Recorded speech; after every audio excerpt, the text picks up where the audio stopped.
Assalamualaikum warahmatullahi wabarakatuh. Nah, kita tidak awam ya teman-teman, apa sih tentang belajar dan kegiatan pembelajaran. Dan kita sendiri dari kecil sudah melakukannya, kegiatan belajar dan pembelajaran dari sejak sekolah dasar, sekolah menengah pertama, sekolah menengah atas.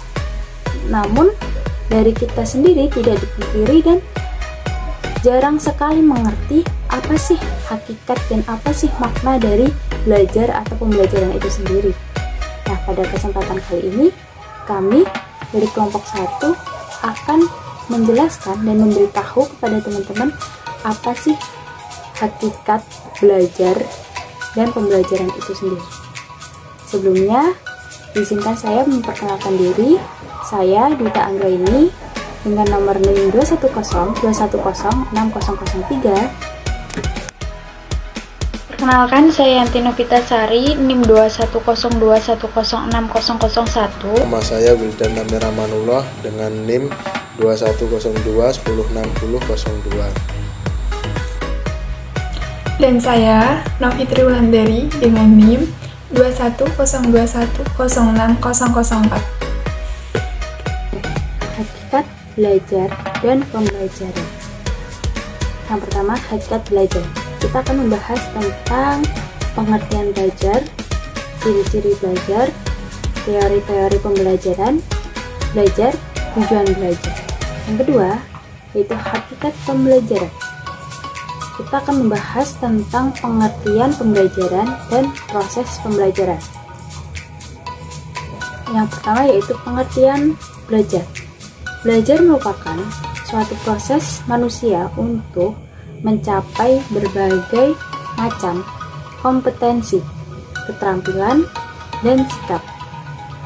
Usaha untuk mencapai kepandaian atau ilmu merupakan usaha manusia untuk memenuhi kebutuhannya, mendapatkan ilmu atau kepandaian yang belum dipunyai sebelumnya. Sehingga dengan belajar, manusia menjadi tahu, memahami, mengerti, dapat melaksanakan dan memiliki tentang sesuatu. Nah, belajar pun memiliki ciri-cirinya. Ciri-ciri belajar yaitu pertama yaitu perubahan yang bersifat fungsional. Perubahan yang terjadi pada aspek kepribadian seseorang yang mempunyai dampak pada perubahan selanjutnya. Karena belajar, anak dapat membaca. Karena belajar pula, anak dapat menambah pengetahuan. Dan juga karena pengetahuan bertambah akan mempengaruhi sikap dan perilakunya. Yang kedua, ciri-cirinya yaitu belajar adalah perbuatan yang sudah mungkin sewaktu terjadi prioritasnya. Yang bersangkutan tidak begitu menyadari, namun demikian paling tidak dia menyadari setelah peristiwa itu berlangsung. Setelah pembelajaran itu berlangsung, dia menyadari, sadar apa yang dialaminya dan apa dampaknya. Kalau orang tua sudah 2 kali kehilangan tongkat, maka itu berarti dia tidak belajar dari pengalamannya yang terdahulu. Nah, ciri selanjutnya yaitu belajar terjadi melalui pengalaman yang bersifat individual. Belajar hanya terjadi apabila dialami sendiri oleh orang yang bersangkutan dan tidak dapat digantikan oleh orang lain. Cara memahaminya dan menerapkannya bersifat individualistik yang pada gilirannya juga akan menimbulkan hasil yang bersifat pribadi. Yang selanjutnya, ciri selanjutnya itu perubahan yang terjadi bersifat menyeluruh dan terintegrasi, yang dimana berubah bukan bagian-bagian dari diri seseorang, namun yang berubah adalah kepribadiannya, kepandaiannya, Contohnya, kepandaian menulis bukan dialokasikan tempat saja, tetapi menyangkut aspek kepribadian lainnya dan pengaruh yang akan terdapat pada perubahan perilaku yang bersangkutan. Seperti itu. Ciri selanjutnya yaitu belajar adalah proses interaksi, di mana belajar bukanlah proses penyerapan yang berlangsung tanpa usaha yang aktif dari yang bersangkutan tersebut. Apa yang diajarkan oleh guru belum tentu menyebabkan terjadinya perubahan apabila belajar tidak melibatkan diri dalam situasi tersebut. Perubahan sendiri akan terjadi kalau yang bersangkutan memberikan reaksi terhadap situasi yang dihadapinya. Nah, yang selanjutnya, ciri selanjutnya yaitu perubahan berlangsung dari yang sederhana ke arah yang lebih kompleks. Contohnya, seorang anak baru akan dapat melakukan operasi bilangan kalau yang bersangkutan sedang menguasai simbol-simbol yang berkaitan dengan operasi bilangan tersebut. Seperti itu. Di sini saya akan menjelaskan tentang teori-teori belajar. Nah, yang pertama adalah teori belajar behavioristik. Teori ini adalah teori belajar yang mengedepankan perubahan perilaku peserta didik sebagai hasil proses pembelajaran dan terjadinya perubahan tingkah laku diakibatkan oleh adanya interaksi. Adapun ciri-ciri dari teori behavioristik yaitu 1. Mengutamakan pengaruh lingkungan. 2. Hasil pembelajaran fokus pada terbentuknya perilaku yang diinginkan. 3. Mementingkan pembentukan reaksi atau respon. Dan yang terakhir adalah menganggap latihan itu adalah hal yang penting dalam proses pembelajaran. Nah, yang kedua adalah belajar kognitif. Adalah semua aktivitas mental yang membuat suatu individu mampu menghubungkan, menilai, dan mempertimbangkan suatu peristiwa sehingga individu tersebut mendapat pengetahuan setelahnya.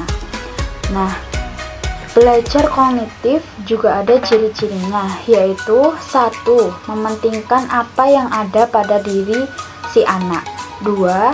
Mementingkan keseluruhan. 3. Mementingkan peranan kognitif. 4. Mementingkan keseimbangan dalam diri si pelajar.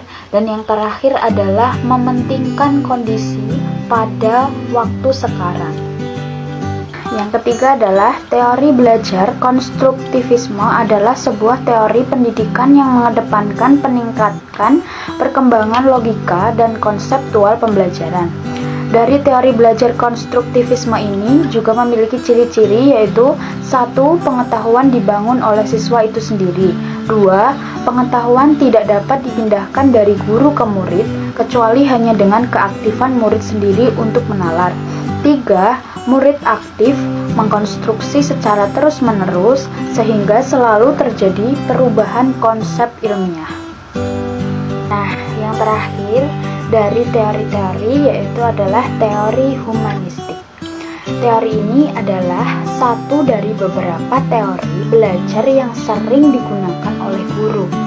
Dan secara garis besar, teori ini adalah teori belajar bertujuan menghasilkan hal baik bagi kemanusiaan dan membuat orang mampu mengenali diri sendiri. Teori ini juga memiliki ciri-ciri yaitu 1. Adanya peranan aspek kognitif dan aspek afektif. 2. Mementingkan pemahaman dan juga pengetahuan dalam proses belajar. Dan yang terakhir adalah mementingkan sikap dan perilaku diri ketika menjalankan proses belajar. Tujuan belajar terdiri dari 8 macam. Yang pertama adalah mengembangkan kecerdasan. mengembangkan kecerdasan. Bukan hanya itu, belajar juga dapat meningkatkan kemampuan logis dan keterampilan dalam membuat keputusan hidup. Dalam hal ini, kecerdasan yang terus diasah dan dikembangkan melalui kegiatan belajar selalu memberikan berbagai manfaat baik bagi kehidupan. Kedua, melatih kemampuan berpikir. Tujuan belajar berikutnya yaitu untuk melatih kemampuan berpikir seperti yang telah dijelaskan sebelumnya, bahwa mempelajari berbagai ilmu dan bidang pengetahuan dapat memberikan kesempatan untuk mengasah dan melatih kemampuan berpikir. Contoh saja, saat melakukan penelitian ilmiah, setiap orang didorong untuk merancang strategi pengumpulan data, melakukan analisis hingga menarik kesimpulan dari hasil penelitian yang dilakukan. Kegiatan dapat membentuk kebiasaan yang sangat penting dari pemikiran logis, sistematis, generalisasi, dan pembuktian. Tuntutan metode ilmiah berarti bahwa sains mengajarkan orang untuk berpikir dengan benar tentang fenomena yang berbeda menggunakan temuan yang benar, logis, dan dapat dibenarkan. Ketiga, beradaptasi dengan lebih baik. Tujuan belajar juga dapat ditetapkan sebagai cara untuk mengembangkan kemampuan beradaptasi dengan lebih baik. Dalam hal ini, kegiatan belajar tentu dapat membuka wawasan seseorang dan memberikan pandangan atau pemikiran yang lebih luas. Hal ini akan sangat berguna untuk menghadapi berbagai macam perubahan yang akan terjadi di waktu yang akan datang. Semakin banyak belajar, semakin banyak pula bekal yang didapatkan untuk menghadapi perubahan tersebut. Karena pada dasarnya, kehidupan akan terus berkembang secara dinamis sehingga mendorong setiap manusia untuk dapat beradaptasi lebih baik. Keempat, meningkatkan kemandirian. Tujuan belajar selanjutnya yaitu untuk meningkatkan kemandirian. Belajar juga dapat melatih seseorang menjadi lebih mandiri dan disiplin. Untuk melakukan kegiatan belajar secara rutin, seseorang harus meluangkan waktu khusus untuk mempelajari suatu bidang. Artinya, seseorang akan mengesampingkan kegiatan-kegiatan lain terlebih dahulu dan fokus pada kegiatan belajar. Jika diterapkan secara rutin, kegiatan ini akan meningkatkan kemampuan untuk mengatur dan mengorganisasi diri sendiri menjadi lebih disiplin. Kelima, meningkatkan kemampuan mengolah informasi. Tujuan belajar yang tidak kalah penting yaitu dapat meningkatkan kemampuan mengolah informasi. Saat ini, setiap pelajar dituntut untuk mencari berbagai informasi secara mandiri, mengolahnya membandingkan dengan sumber lain hingga menarik kesimpulan dari berbagai informasi yang didapat. Hal ini dapat menjadi bekal keterampilan yang diperlukan untuk pekerjaan dan kehidupan yang akan datang. Baik, di sini saya akan menjelaskan tentang hakikat pembelajaran. Apa sih pembelajaran itu? Pembelajaran adalah proses interaksi peserta didik dengan pendidik dan sumber belajar pada suatu lingkungan belajar. Pembelajaran merupakan bantuan yang diberikan pendidik agar dapat terjadi proses perolehan ilmu dan pengetahuan, penguasaan kemahiran dan tabiat, serta pembentukan sikap dan kepercayaan pada peserta didik. Dengan kata lain, pembelajaran adalah proses untuk membantu peserta didik agar dapat belajar dengan baik. Kemudian proses pembelajaran. Proses pembelajaran yakni kegiatan yang dijalani oleh peserta didik dalam upaya mencapai tujuan pendidikan. Proses pembelajaran ini berlangsung dalam interaksi antar komponen-komponen peserta didik dan pendidik dengan muatan tujuan pendidikan. Kemudian tujuan pembelajaran. Tujuan merupakan komponen yang sangat penting dalam sistem pembelajaran, sebab seluruh aktivitas guru dan siswa diarahkan untuk mencapai tujuan pembelajaran. Tujuan pembelajaran adalah kemampuan atau kompetensi atau keterampilan yang diharapkan dapat dimiliki oleh siswa setelah mereka melakukan proses pembelajaran tertentu. Kemudian ciri-ciri pembelajaran. Ciri-ciri pembelajaran dapat meningkatkan dan mendukung proses belajar bagi siswa. Proses pembelajaran merupakan upaya sadar dan disengaja adanya interaksi antara siswa dengan guru, siswa lain, tutor, media, atau sumber belajar lainnya. Nah, dari pemaparan di atas dapat kita simpulkan bahwa belajar merupakan proses serta upaya sadar untuk mencari pengetahuan dan kemampuan, di mana pengetahuan dan kemampuan yang diperoleh tersebut akan bersifat permanen, kecuali jika ada masalah secara fisik bagi yang memiliki kemampuan tersebut. Berhasil dan tidaknya kita dalam belajar sangat dipengaruhi oleh dua hal, yaitu faktor internal dan faktor eksternal. Hal lain yang menunjang kesuksesan belajar adalah motivasi dan dorongan yang diberikan kepada anak. Pembelajaran merupakan upaya-upaya yang harus dilakukan oleh seorang pendidik agar siswa dapat dan mau melakukan kegiatan belajar untuk mengoptimalkan hasil belajar. Guru harus menguasai berbagai metode pembelajaran yang dapat diterima oleh siswa seperti ceramah, latihan, tanya jawab, dan tugas diskusi, karya wisata, dan lain sebagainya.